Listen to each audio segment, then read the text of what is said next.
극빈의 생활을 하고 배운 것이 없는 사람은 자유가 뭔지도 모를 뿐 아니라 자유가 왜 개인에게 필요한지에 대한 그 필요성 자체를 느끼지를 못합니다.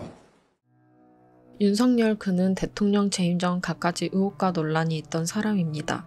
하지만 그는 대한민국 제20대 대통령으로 당선되었으며 2022년 5월 10일부터 시작된 재임 기간부터 이제 1년이 다 되어갑니다. 그 1년 동안 윤석열 대통령은 과연 어떠한 외교를 펼치고 그로 인해 어떠한 영향을 끼쳤는지 열린공감TV에서 보도합니다.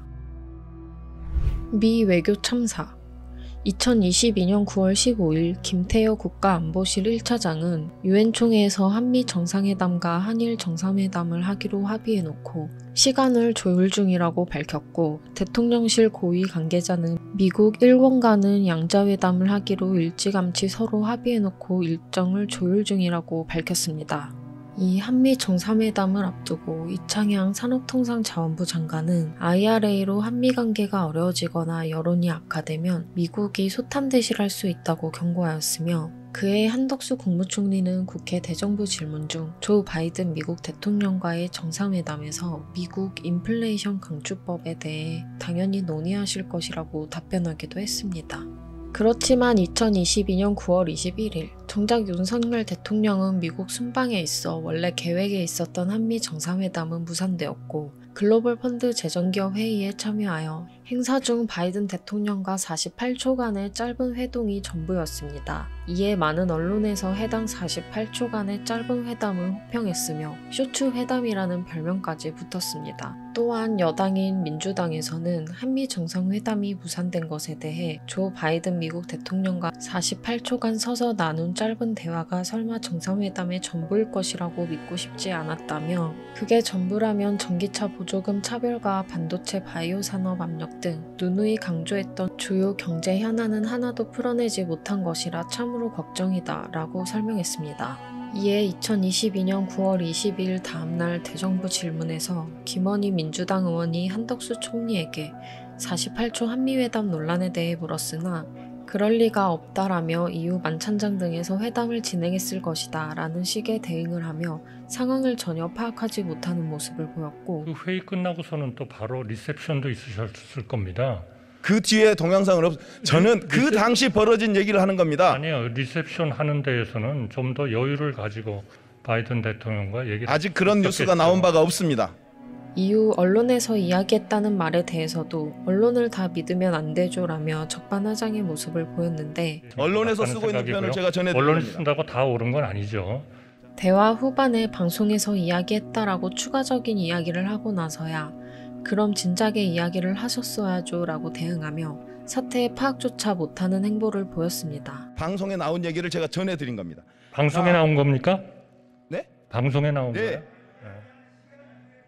그러면 진작 방송에 나오셨다고 얘기를 좀 해주실 그랬어요. 몇 번을 얘기했습니까?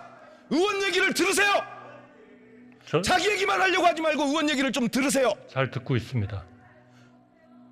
자, 48초 동안 언론에서 얘기한 48초가 아닙니다. 48초 스탠딩 인사를 통해 48초가 아닙니다. 저 총리님 제 얘기 들으세요. 더군다나 이러한 논란에 기름을 붓는 윤석열 대통령의 행보가 이어집니다. 해당 글로벌 펀드 재정기업 회의에서 조 바이든 미국 대통령과 48초라는 짧은 만남 이후 행사장을 빠져나가며 이 새끼들 쪽팔려서라는 비속어가 섞인 막말을 하여 불거진 사건입니다.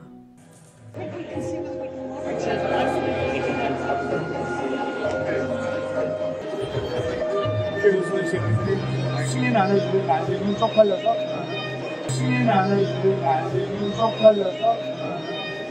여기서 윤석열 대통령이 언급한 승인이란 글로벌 펀드 재정회의 관련 내용입니다. 글로벌 펀드 재정회의는 에이즈, 결핵, 말라리아의 예방 및 치료 재원의 범세계적 조성을 위한 협력기구로, 한국 정부는 2018년부터 집행이사회 이사국으로 활동해오고 있습니다. 이번 회의에서 바이든 대통령이 발표한 내용은 전 세계가 20억 달러를 공여할 때마다 미국은 10억 달러를 기부하여 향후 3년간 60억 달러를 내서 목표 금액 180억 달러를 맞춘다는 것이었습니다. 윤석열 대통령은 이날 한국이 3년간 1억 달러를 내기로 발표하였습니다. 그런데 이후 행사장을 나가며 위와 같은 발언을 함으로써 외국에서도 보도가 되어 대한민국의 이미지가 실추되는 사건으로 불거집니다. 논란이 터지고 15시간이나 지난 다음 날이 다 되어서야 대통령실은 윤석열 대통령의 비속어 논란에 미 의회를 향한 게 아닌 우리 국회에 대해 한 얘기였다고 해명하였습니다. 대통령실 김은혜 홍보수석은 해당 논란에 있어 바이든이 아니라 날리면이라 말했다고 주장하였으며 해당 사건에 악의적인 허위 보도를 할 시 책임을 물겠다며 으름장을 놓았습니다. 해당 해명을 두고 여야 간의 논쟁에 불이 붙었습니다. 이재명 더불어민주당 대표는 9월 23일 오전 국회 최고위원회의에서 본 논란을 두고 참 할 말이 없고 뭐라 말씀드리겠느냐며 국민들은 망신살이고 아마 엄청난 굴욕감과 자존감의 훼손을 느꼈을 것이라고 비판했으며 정청래 최고위원은 청와대 홍보수석실은 전 방송, 언론에 대해서 정정보도를 요청해야 되는 것 아니겠는가 라며 외교라인 경질과 김은혜 홍보수석의 파면, 윤석열 대통령의 대국민 사과를 요구했습니다. 이에 국민의힘 김기현 의원은 해당 사건에 대해 광우병 사태를 언급하며 좌파들이 무책임한 선동과 속임수로 나라를 혼란에 빠뜨렸던 추억이 그리워지는 모양이라며 두 번 다시 속지 않는다고 밝히고는 정파적 이익에만 몰두해 가짜뉴스를 확대 재생산하고 있으면서도 말로는 국익이 걱정된다느니 어쩌니 하며 떠드는 작태가 치졸한 파파라치 같다 라고 입장을 밝혔습니다. 또한 이 사건을 최초로 유튜브 채널에서 보도한 MBC와 YTN은 4, 5년 만에 국세청 세무조사 받는 일도 벌어졌습니다. 해당 논란의 중심에 있는 윤석열 대통령은 출근길 문답에서 행사장에서 나가면서 말한 부분에 대한 논란을 묻는 기자의 질문에 논란이라기보다는 전 세계적으로 두세 개의 초강대국을 제외하고는 자국민들의 생명과 안전을 자국 능력만으로 온전히 지킬 수 있는 국가가 없다. 동맹이 필수적이라며 사실과 다른 보도로 동맹을 훼손한다는 것은 국민을 위험에 빠뜨리는 일이다 라고 말했습니다. 그러나 대통령실 해명으로 확인된 이 새끼들 쪽팔려서 등의 비속어에 대해서는 아직까지도 사과하지 않고 있습니다. 문제는 해당 발언의 진실 공방 중에 있어 여야 간의 충돌이 아닌 외신 보도를 통해 해외로 알려지며 해당 사건의 당사국인 미국 정치권에서도 비판의 목소리가 나온다는 점입니다. 피터 마이어 미국 미시간주 공화당 하원 의원은 윤 대통령 발언이 담긴 워싱턴 포스트 기사를 공유하면서 이봐 우리만 그렇게 말할 수 있어 라고 밝혔으며 카이알리 카일레 미국 하와이주 민주당 하원 의원은 같은 기사를 두고 국정 지지율 20%, 송구하지만 대통령 각하 당신의 본국에 집중하셔야 한다 라고 자신의 SNS에 글을 올렸습니다. 또한 일본에서는 후지 텔레비에서 한국 대통령이 이 XX 미국 의회를 모여 야당이 비판 이란 제목으로 유튜브 영상이 업로드되었으며 9월 25일 31만 조회수와 1800개의 댓글을 기록하고 있으며 중국에서는 한국 총통이 사석에서 미 국회의원을 XX라고 험담이라는 태그가 웨이보 화제 순위 1위를 차지했습니다. 해당 사건 내용을 본 사람의 수가 누적 2억 4천만 명에 달한 것으로 확인됐으며 9월 23일 오전 10시에는 한국 대통령이 사석에서 미 국회의원을 XX라고 험담이라는 검색어가 바이두 실시간 검색어 1위에 오르는 일까지 일어납니다. 영국에서는 세계적인 뉴스 통신사인 로이터도 서울발 기사를 보도하면서 말실수와 논란이 한국 윤석열 대통령의 유행과 런던 순방을 무색하게 만들다 라는 제목을 달았으며 프랑스에서는 세계적인 뉴스 통신사인 AFP가 최초로 사건을 정리하여 타전하였고 곧 세계의 주요 언론들이 AFP 인용 기사를 보도하기 시작했습니다. 기사에는 윤 대통령 발언에 대해 막 나갔다는 표현도 썼습니다. 대통령의 무책임한 발언에 온 나라로부터 망신을 당하는 일이 생긴 겁니다. 부끄러움은 국민의 몫입니까? 이란 외교 참사 2023년 1월 16일 윤석열 대통령이 아랍에미리트 순방 중 UAE 아크 부대를 방문해 UAE의 적이 이란이고 우리의 적은 북한이다.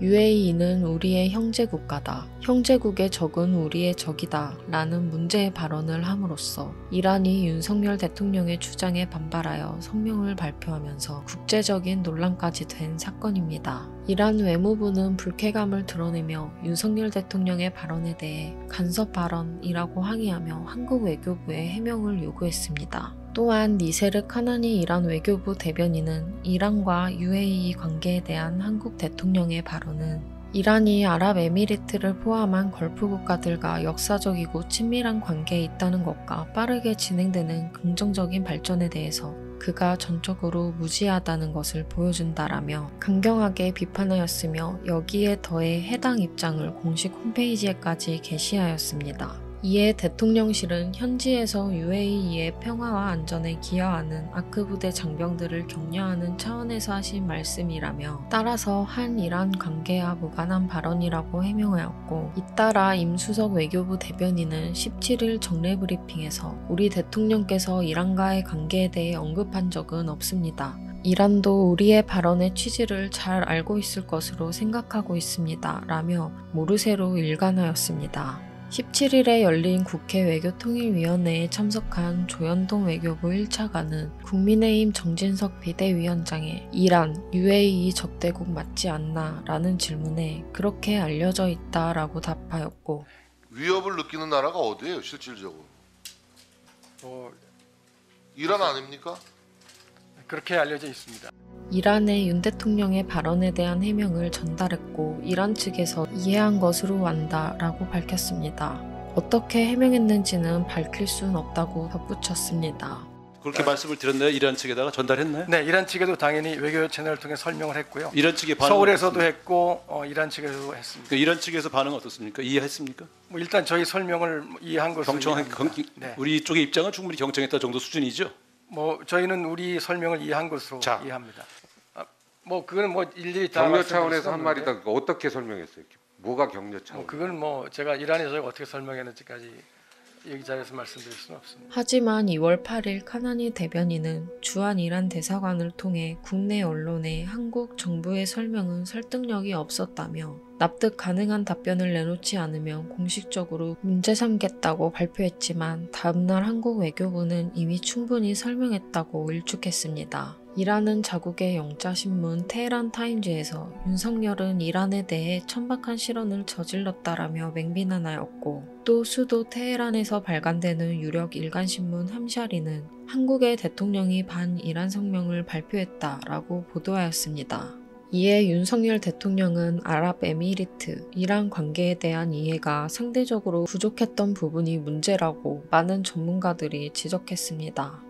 UAE는 경제 및 안보적으로도 이란을 완전 배척하기는 어려운 상황이라서 다른 여러 걸프 국가들과 달리 이란과 관계를 완전히 단절하진 않고 애매한 스탠스를 유지하다가 고위급 회담조차 UAE가 먼저 제안하면서 2021년 12월 6일 UAE 왕가의 고위급 인사가 이란을 전격 방문한 것을 기점으로 2022년 8월 UAE가 이란의 대사를 다시 파견하여 두 국가 사이의 관계가 회복되기 시작했습니다. 이러한 상황에서 적 발언은 자칫 한국이 두 국가를 이간질하고 있다고 비춰질 수도 있고 실제로도 이란은 UAE와 자국 간의 관계를 잘 모르는 무지한 발언이라고 비판했으며 결국 윤석열의 주장은 아랍에미리트, 이란 관계에 대한 부족한 이해도를 보여준 셈이라고 전문가들은 지적했습니다. 더불어민주당 이재명 당대표는 최고위원회의에서 이번 순방에도 어김없이 외교 참사가 발생했다며 대통령께서 뜬금없이 이란을 겨냥해서 적대적 발언을 내놨다.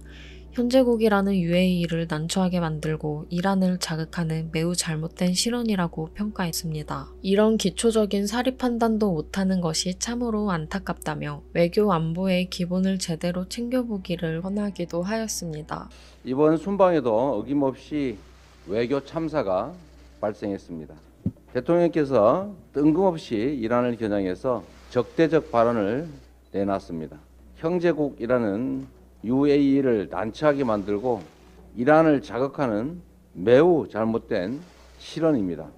대통령의 무지한 발언에 여태 쌓아온 타국 간의 신뢰를 무너뜨리게 된 겁니다. 불안감은 국민의 몫입니까? 1. 외교 참사 2023년 3월 16일 일본 도쿄도에서 윤석열 대통령과 기시다 후미오 일본국 내각 총리 대신 간의 실무급 한일 정상회담이 열렸으며 순방 일정 과정 중 많은 논란이 불거지며 진실 공방을 두고 논쟁이 일어났으며 일명 퍼주기 외교로 불려집니다. 한일 정상회담 중 논란이 된 첫 번째 안건은 강제징용 피해배상금 한국 기업 대납안으로 2023년 3월 6일 불과 10일 전 윤석열 정부에서 타결된 강제징용 배상 문제의 외교적 해결안으로 대법원의 판결을 무시한 채 일본 전범기업을 대신해서 한일 기본조약으로 청구권 자금의 수혜를 받은 한국의 국내 기업들이 출연한 기금으로 제3자 재단이 일제 강제징용 피해자 배상금을 대납한다는 방식을 말합니다. 한일 정상회담에서 윤석열 대통령은 미래지향적 발전 방향을 논의할 토대를 마련했다 말했고, 이에 옆에 있던 기시다 총리는 화답하며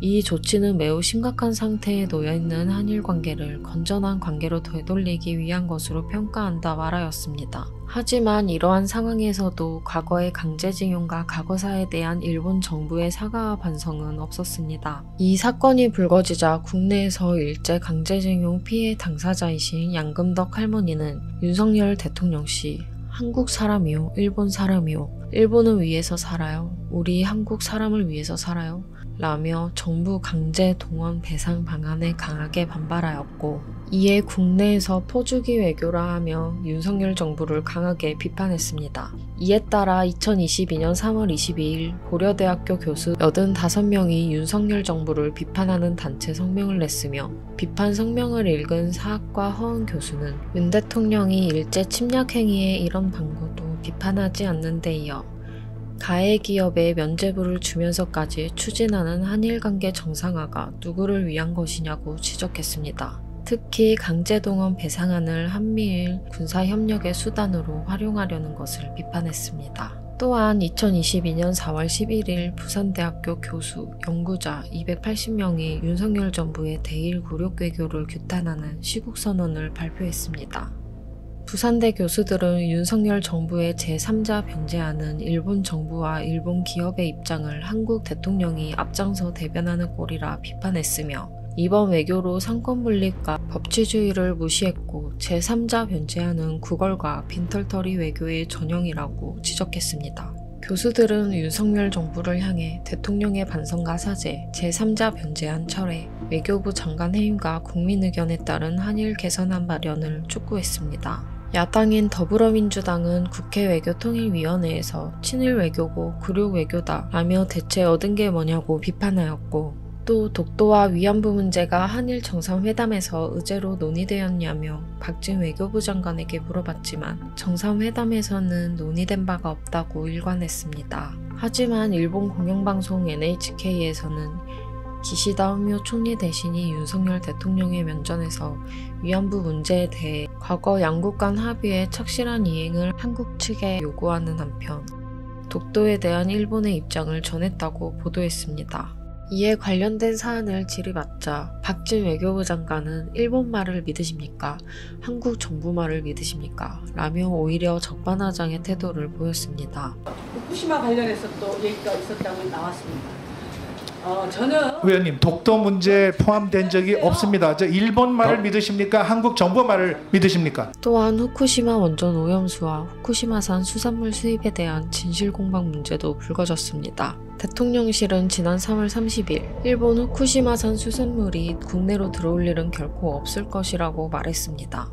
그러나 대통령실은 윤석열 대통령이 스가 전 총리를 접견하면서 오염수 문제에 대해 시간이 걸리더라도 한국 국민의 이해를 구해 나가겠다라는 발언을 한 수산물이 아닌 후쿠시마 원전 오염수 문제에 대해서는 직접적인 해명을 하지 않고 있습니다. 또한 대통령실은 지난 한일 정상회담 뒤 일본 언론을 통해 독도 문제나 후쿠시마 수산물 수입 문제 등이 논의됐다는 보도가 이어지는 가운데 한일 정상회담에서 구체적으로 두 정상이 어떤 이야기를 했는지는 공개할 수 없다는 태도를 보이고 있습니다. 그런 가운데 윤석열 대통령은 1895년에 창업한 렌가테이라는 장소에서 기시다 총리와 만찬을 즐겼습니다. 1895년은 당시 우리나라에게 을미사변이 일어났던 해이며 일본이 청일전쟁에서 이긴 해이기도 합니다. 이에 푸드 칼럼니스트 황교익은 실질적으로 일본이 조선을 지배하기 시작한 해가 1895년이다. 그런 장소에서 만찬을 즐긴 것은 정치적 의도가 있어 보인다며 지적했습니다. 이에 더불어민주당 이재명 당대표는 영업사원이 결국 나라를 판 것 아니냐고 평했으며 최대 현안인 강제동원 문제에 대한 일본의 사죄나 반성은 전문했고 정부가 공언했던 일본의 대응 조치 언급조차 없었다고 지적했습니다. 이어 일본의 군사대국화, 평화헌법 무력화 시도까지 용인하겠다는 태도에는 아연실색했다며 이쯤 되면 친일 논쟁을 넘어서서 순일 논쟁이 벌어질 지경이 됐다. 피해자를 제물로 삼아 대한민국을 일본의 하수인으로 전락시키는 망국적인 야합에 민주당은 결연하게 맞서 싸우겠다고 밝혔습니다. 대통령의 무책임한 행동에 역사적으로 이어온 정신과 신념이 무너진 것입니다. 분노는 국민의 몫입니까? 그가 진정 대한민국 대통령이었다면, 그리고 국민들의 대표로서 일본에 갔던 거라면 이렇게 말하고 왔어야 합니다. 정원기업이 우리 강제동원 국민들에게 배상해야 된다라고 말했어야 합니다. 화이트리스트 복귀시켜야 한다고 말했어야 합니다. 후쿠시마 원전 오염수 방류 전면 처리해야 한다고 말했어야 합니다. 일본의 독도 영유권 주장과 무분별한 도발 중단을 하고 외쳤어야 합니다. 위안부 문제와 관련해선 일본의 진정성 있는 사과 표명을 받았어야 합니다. 그래야 진정 대한민국 대통령입니다.